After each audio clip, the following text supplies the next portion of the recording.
Hello friends, welcome to my YouTube channel. Exercise 11.1 से question number 2 करेंगे। Construct an angle of 45 degree at the initial point of a given रे।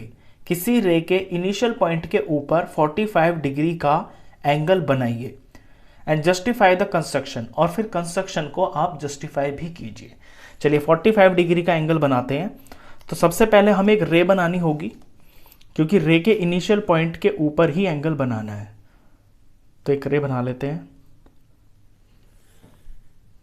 ये मैंने एक ray बना ली। यहां पे मैं पॉइंट रखूंगा, इस तरफ मैं एरो रखूंगा। तो इधर एरो है तो रे का इनिशियल पॉइंट ये हो गया। अब इसके ऊपर पहले मैं 90 डिग्री का एंगल बनाऊंगा, एग्जैक्टली जैसा कि क्वेश्चन नंबर 1 के अंदर किया गया है। तो कंपास को खोल लेंगे, कितना भी, ना बहुत ज्यादा खोलना आप, ना बहुत कम। तो यहां पे रख के इनिशियल पॉइंट पे एक ऐसे बड़ी आर्क लगानी है, ऐसे। फिर बिना इसका मेजरमेंट चेंज किए यहां रे पर ये जो पॉइंट कटा है, इस आर्क से बिल्कुल एग्जैक्ट इस पॉइंट के ऊपर रखकर एक आर्क ऐसे लगानी है। अब फिर से कंपास नहीं हिलने देना है, मेजरमेंट सेम होना चाहिए। फिर से एक दूसरी आर्क लगानी है। फिर इसी आर्क के ऊपर, पहली वाली के ये ऊपर की तरफ एक आर्क लगानी है। फिर जो सेकंड वाली आर्क है, इसके पॉइंट पर यहां लेकर और इस पिछली वाली आर्क को ऐसे काट देना है।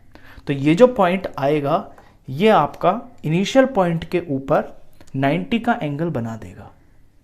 90 का एंगल आप क्वेश्चन नंबर 1 में कर चुके हैं।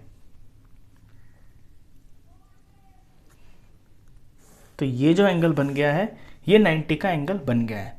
अभी 90 का जो हाफ होता है वो होता है 45 डिग्री। तो 45 का एंगल बनाने से पहले आपको 90 का एंगल बनाना पड़ेगा, फिर उसका बाइसेक्ट करना पड़ेगा। अब बाइसेक्ट कैसे करते हैं, किसी भी एंगल का हाफ कैसे करते हैं? तो ये जो ये जो आर्क आपको दिख रही है ना 90 डिग्री की, ये यहां से लेकर यहां तक का ये 90 डिग्री है। तो इसका मोर देन हाफ ले लीजिए आप कंपास पे। यहां ये मैंने इसका मोर देन हाफ ले लिया है। तो इस पे से यहां रख के मैं एक आर्क ऐसे लगाऊंगा, और फिर इस वाली रे से यहां से इस तरह से एक आर्क लगाऊंगा। तो मुझे यहां पे एक इंटरसेक्टिंग पॉइंट मिल जाएगा। ये वाला जो पॉइंट मेरा होगा, ये रे के इस पॉइंट से मिलाने से 45 का एंगल बन जाएगा। इसे मैं ऐसे ज्वाइन कर दूंगा। तो इतना जो ये एंगल आया है नीचे वाला, ये वाला, ये 45 डिग्री का बन गया। अब इसकी स्टेप्स ऑफ कंस्ट्रक्शन भी आपको लिखनी होंगी। तो स्टेप्स ऑफ कंस्ट्रक्शन लिखने के लिए पहले इसका कुछ नाम रख लेते हैं हम। ये जो भी हमने बनाया है, तो रे जो मैंने बनाई है, इसका नाम मैं रख लेता हूं ए बी। यहां पे बी रख लेता हूं, और इस पॉइंट का नाम यहां पे मैं इसे एच रख लेता हूं। और जो 90 जहां बना था, ये वाली रे, इस पॉइंट का नाम एफ रख लेता हूं। और ये जो आर्क्स हैं, इसे मैं डी रख लेता हूं। और यहां पर ये, इसे मैं ई रख लेता हूं। और इस पॉइंट को जहां पर ये कट रहा है, इसका नाम मैं जी रख लेता हूं। अब स्टेप्स ऑफ कंस्ट्रक्शन आप देखना, मैंने यहां पर ऑलरेडी लिखी हुई हैं। जैसे जैसे मैंने किया है एग्जैक्टली बिल्कुल उसी तरह से यहां लिखा गया है। टेक अ रे A be with initial point ए। सबसे पहला स्टेप है कि एक रे ले लीजिए, ए बी उसका नाम होगा और इनिशियल पॉइंट ए होगा। Draw angle B A F is equal to 90 degree. और बी ए एफ, ये जो एंगल है, ये 90 डिग्री आपको सबसे पहले बनाना है। उसके बाद टेकिंग सी एज सेंटर। अब सी यहां पे मुझे ये लेना है, इसको सेंटर मानकर, and radius more than half C जी, इसको सेंटर मान लेना है।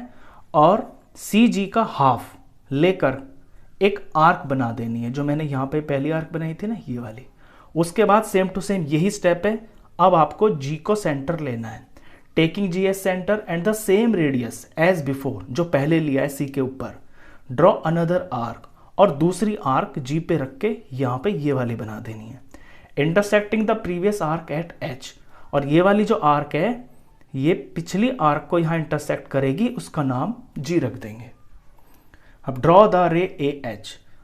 ए एच को ज्वाइन कर कर एक रे बना देंगे AH, then angle BAH, BAH is the required angle of 45 degree. तो ये वाला जो एंगल है ये 45 डिग्री का होगा। अब ये तो बना दिया, इसकी जस्टिफिकेशन भी करनी है। जस्टिफिकेशन का मतलब होता है कि आपने जो एंगल बनाया है उसे प्रूव करके दिखाइए कि ये एंगल इतने का ही है जितना आपने बनाया है। तो जस्टिफिकेशन करने के लिए इसके ये स्टेप्स हैं, ध्यान से देखना आप। जस्टिफाई करने के लिए मैं क्या करूंगा, सबसे पहले इसके अंदर कुछ पॉइंट्स है, मैं उन्हें जोड़ लूंगा। मैं 2 पॉइंट्स को जोड़ूंगा इसमें, H और ये G। ये HG पॉइंट को मैं यहां से जोड़ता हूं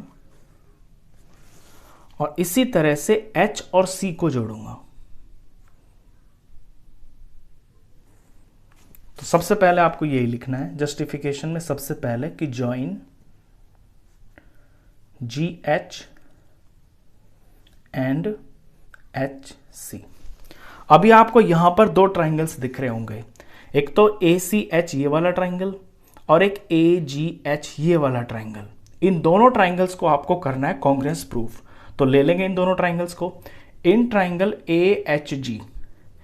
AHG ट्राइंगल के अंदर और AHC ट्राइंगल के अंदर HG is equal to HC।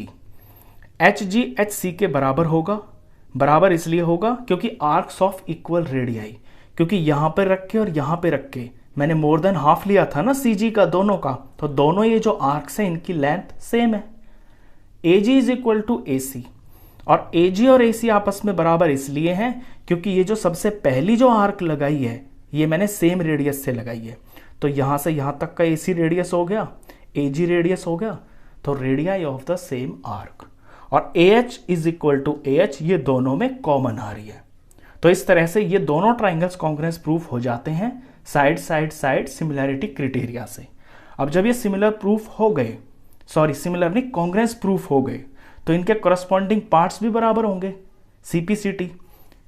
तो इसका ये वाला पार्ट और इस ट्राइंगल का ये वाला पार्ट, यानी ये जो दोनों एंगल्स है ना ये आपस में बराबर होंगे। मैंने लिख लिया है angle HAG is equal to HAC। ये दोनों एंगल बराबर होंगे, क्यों? CPCT, corresponding parts of congruent triangles। अब ये दोनों बराबर तो मैंने कर दिए और ये दोनों के दोनों मिलकर कितना बन रहा है 90, क्योंकि ये पूरा का पूरा एंगल 90 डिग्री है ना। तो but HAG plus HAC, HAG और HAC ये दोनों मिलकर 90 डिग्री है। ये 90 भी है और ये बराबर भी है। तो इससे हमें क्या मिल रहा है रिजल्ट, कि ये दोनों एंगल्स 90 का हाफ होंगे, यानी HAC is equal to HAG, दोनों के दोनों 90 का हाफ यानी कि 45 डिग्री। तो यहां पे ये एंगल हमें दिखाना है 45, तो देयरफॉर BAH, अब जो BAH वो क्या है, वो CAH ही तो है, तो देयरफॉर ये जो BAH हमने बनाया है ये 45 डिग्री होगा। ये इसका जस्टिफिकेशन है। तो इस वीडियो में बस इतना ही। नेक्स्ट क्वेश्चंस के लिए मिलते हैं फिर नेक्स्ट वीडियो में, तब तक के लिए गुड बाय।